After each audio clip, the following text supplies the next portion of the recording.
बच्चों residential status में 3-4 तरह के क्वेश्चन आ सकते हैं। क्वेश्चन नंबर 1 बहुत आसान, डिटर्मिनेशन ऑफ रेजिडेंशियल स्टेटस। हाँ जी, डिटर्मिनेशन ऑफ रेजिडेंशियल स्टेटस। यहां बच्चों आपका जो सेक्शन प्रिवेल करेगा वो कौन सा होगा? सेक्शन 6। हमने इंडिविजुअल, एचयूएफ, फर्म, कंपनी सबका रेजिडेंशियल स्टेटस निकालना सीख लिया है।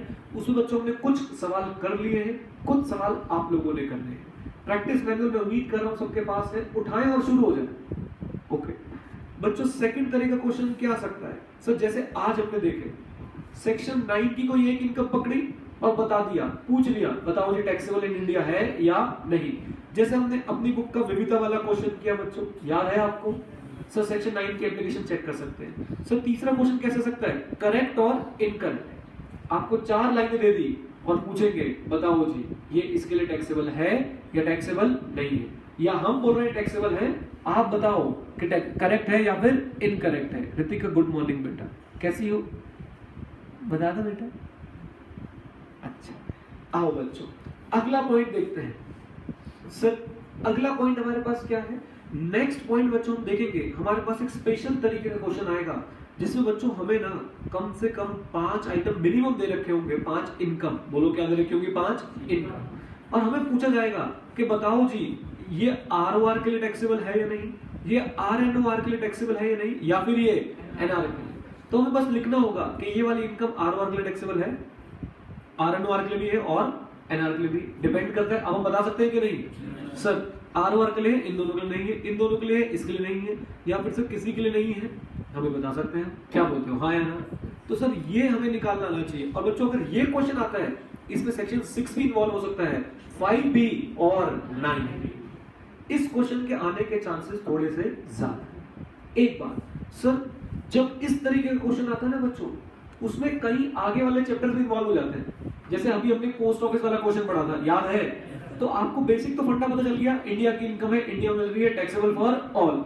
अब उसमें 3500 रुपए की एग्जम्पशन है, उसकी चिंता ना करें, जब हम सर अदर सोर्सेस पढ़ेंगे आपको क्लियर हो जाएगा। ऐसे बच्चों इसमें हाउस प्रॉपर्टी का क्वेश्चन आ गया, आगे हम एक हेड पढ़ते हैं, इसका नाम क्या है? House property. उसमें कोई डिडक्शन होती है 30%? होती है सर। हम अभी इस स्टेज पे उससे डील नहीं कर पाएंगे, लेकिन सर आपको पता होना चाहिए कि वो किसके लिए टैक्सेबल है और किसके लिए टैक्सेबल नहीं है। ये बच्चों 4 तरीके के क्वेश्चन है जो आपके एग्जाम में आ सकते हैं। And believe me sir, this is the easiest chapter of income tax, easiest chapter. इसके बच्चों मैंने आपको टारगेट दे दिया है, आप लोग करके आने वाले हैं। कितने टाइम? जल्दी बताओ। 3 टाइम। मेरी बुक को अगर आपने 3 बार सर सॉल्व कर लिया, बिलीव मी सर ये चैप्टर गलत नहीं हो सकता। और आप बोलते हो बेटा तो मैं फ्राइडे या फिर मंडे, चलो मंडे फिक्स कर लेते हैं, मंडे को मैं रेजिडेंशियल स्टेटस का टेस्ट भी ले लेता हूं। ठीक है सर? एक बात बेटा, टेस्ट बहुत सारे स्टूडेंट्स देते हैं, इसलिए शायद चेक करने में थोड़ी दिक्कत होती है। मैं कोशिश करूंगा हर टेस्ट 5-6 बच्चों को चेक कर दूं। पहले हम टेस्ट किसी और से चेक कराते थे, लेकिन उसमें वो एफिशिएंसी नहीं निकल पा रही। 5-6 बच्चों को मैं चूज करूंगा, रैंडम बेसिस पे चेक कर दूंगा, बाकी बच्चों को उनकी वीडियो बना के दे दूंगा कि भाई ये गलती थी। क्या बोलते हो? बोलो। इससे मेरा भी काम आसान हो जाएगा और आप लोगों को भी एटलीस्ट इवैल्यूएशन पता चल जाएगी गलती कहां पे हो रही है। बोल दो। अच्छा। एक बात बच्चों, बाई चांस आपको लगता है कि आप इंटरनेट यूज नहीं करते, तो जो वीडियोस मैं बनाता जा रहा हूं आपने घर लेते जाओ, मुझसे बेटर है, मुझे कोई दिक्कत नहीं। ओके सर, क्योंकि आप अगर इंटरनेट बाई चांस कोई इंटरनेट से भी नहीं है, उसे नहीं पता यूट्यूब वगैरह फलाना, तो आप ले जाओ यार वीडियो। ओके बोलो। ये है बच्चों रेजिडेंशियल स्टेटस का टाइप ऑफ क्वेश्चंस। अब हम इस तरीके का एक क्वेश्चन करने जा रहे हैं बच्चों, ये हमारा लास्ट क्वेश्चन होगा सर। ये क्वेश्चन करने के बाद हमारे सारे तरह के क्वेश्चंस हो चुके हैं। ओके चलो जी, आ जाओ बच्चों अपनी किताबों पे, आओ देखते हैं बच्चों एक बढ़िया सा क्वेश्चन। सर पेज नंबर है हमारी बुक का, आ जाओ क्वेश्चन नंबर 10 देखते हैं बच्चों। Question number 10 page number 2.11। हाँ जी पहुंच गए sir. From the following particulars of income furnished by mister Aniruddh. Sir Aniruddh से एक बात मुझे समझ आ गई, इंडिविजुअल है। बोलो कौन है? इंडिविजुअल। अभी ये मत मानो इंडिया का नाम से कैसे पता कर रहे हो इंडिया का है? क्या पता बाहर वालों ने मोटिवेटर का नाम रख लिया? जॉन्टी रोड्स की बेटी का नाम क्या है? इंडिया है? तो भावुक नहीं होना बेटा। हाँ जी, मिस्टर अनिरुद्ध ने सब कुछ इंफॉर्मेशन दी है।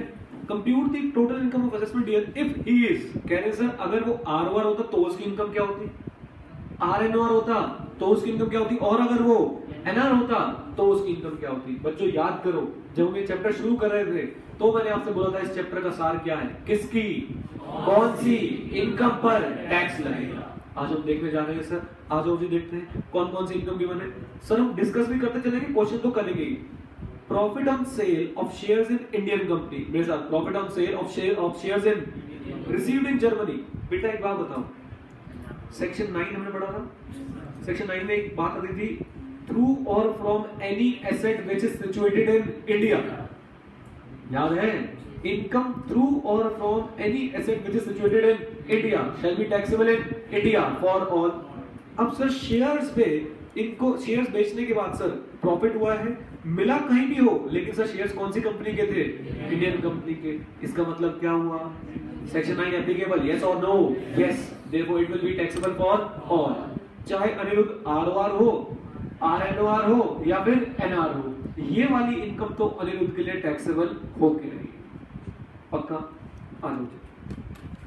Dividend from a Japanese company, हाँ जी, dividend from a received in Japan, ठीक है साहब, देखते हैं आरओआर के लिए टैक्सेबल होगी, आरओआर की कौन सी इनकम टैक्स सकता है, ग्लोबल इनकम, आरएनओआर की इनकम पे टैक्स नहीं लगेगा, एनआर का सवाल ही नहीं उठता। आ जाओ, rent from property in London, हाँ जी, प्रॉपर्टी कहाँ है लड़के की, deposited in a bank in London, भैया जैसे डिपॉजिट इन अ बैंक आए ना, मतलब रिसीव हो चुकी है, लेटर ऑन रिमिटेड, बच्चों वर्ड पकड़ लो, लेटर ऑन, क्या मैंने आपको ये सिखाया था, is there a difference between received and remission, yes sir, sir remission receive नहीं होता, लंदन में रिसीव हो गई उस हिसाब से टैक्सेबिलिटी देखेंगे, रेमिट होके इंडिया में आती रहे हमें उस पर फर्क नहीं पड़ेगा।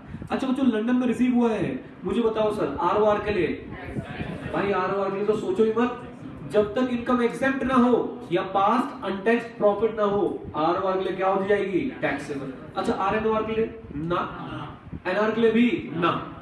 Dividend from RP limited an Indian company, अरे इंडियन कंपनी है, अरे इंडियन कंपनी है, क्या हो जाएगा, एग्जेम्प्ट, किसके लिए, अजीत सब के लिए। अगला बच्चों, agriculture income from land in Gujarat, exempt है, किसके लिए, सब के लिए। बेटा अगर agriculture income from land in Karachi, तो सर आरओआर के लिए तो टैक्सेबल है ना सर। बच्चों ऐसा क्वेश्चन विकराल रूप लेके आ सकता है, विकराल रूप कैसा होता है, बस 5 की जगह 10 आइटम दे रखे होंगे, थोड़ा बहुत आगे पीछे के चैप्टर इन्वॉल्व कर देंगे, बात समझ आती है बच्चों। सर क्वेश्चन नंबर 10 हमने कर लिया बच्चों, 9 हम पहले से कर चुके थे, आओ और कुछ क्वेश्चन देखते हैं sir. Question number 11, question number 11,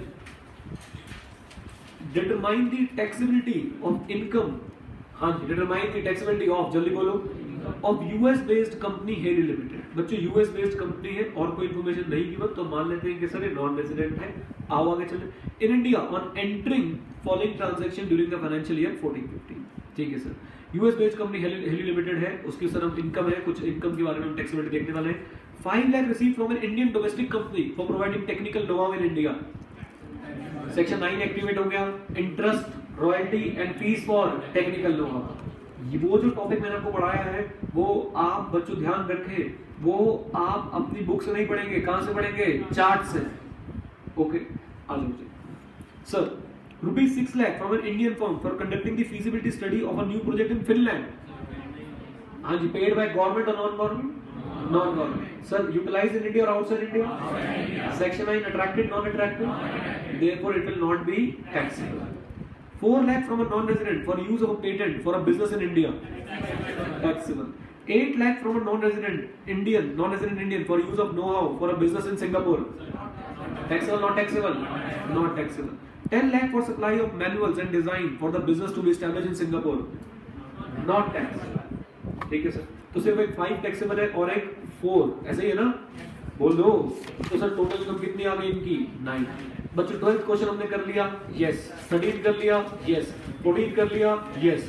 15 भी कर लिया ना हमने, बहुत बढ़िया। लो भाई ये है आपका रजिस्टर स्टेटस का चैप्टर। और बच्चों अब हम डिस्कस करने जा रहे हैं वोडाफोन का केस। थोड़ा सा टाइम लगा लेते हैं और इसमें एक बार हम और चर्चा करेंगे जब हम कैपिटल गेन्स का चैप्टर पढ़ रहे होंगे। किसका चैप्टर पढ़ रहे होंगे, कैपिटल गेन्स का। आओ